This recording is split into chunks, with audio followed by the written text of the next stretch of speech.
প্রথমে ভেবেছিলাম ভিডিওটা ফেক, आप बताओगे ना, ये तो आप बता। কিন্তু একটু রিসার্চ করতেই বুঝলাম না, এটা অরিজিনাল।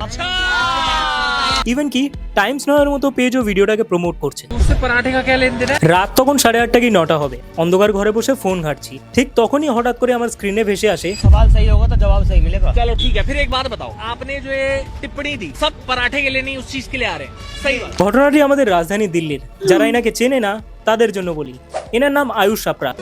नहीं रखने का कोई दिक्कत नहीं है। ইনি একজন ফেমাস ইউটিউবার এবং ফুড ক্রিটিক। তো প্রতিদিনের মতো তিনি তার কন্টেন্ট শুট করতে বেরান আর যান দিল্লির একটি ফেমাস পরোটার দোকানে, যেখানে তার পাশে দাঁড়িয়ে পরোটা খাচ্ছিল আরো 3জন ছেলে। खाना खान दो। তো তিনি মজার ছলে তাদের জিজ্ঞাসা করেন, তোমাদের দেখে তো এখানকার লোকালি মনে হচ্ছে, তো বলো তো এখানকার পরোটা এত ফেমাস কেন?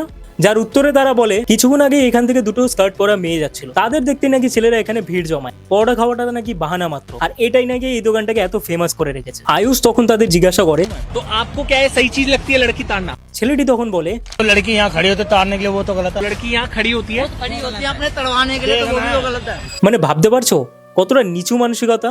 একদিকে দেশের প্রধানমন্ত্রী বলছে বেটি পড়াও বেটি বাঁচাও, আর অন্যদিকে সেই দেশের রাজধানীরই এমন অবস্থা। এদের এই মানসিকতার জন্যই মেয়েরা রাত্রে বেরোতে ভয় পায়। আমরা ছেলেরা যদি এখনো আমাদের মেন্টালিটি না পাল্টাই, তাহলে আবারও অভয়ের মতো কোনো ঘটনা ঘটবে আর আমরা শুধু মোমবাতি নিয়ে হেঁটে বেড়াবো।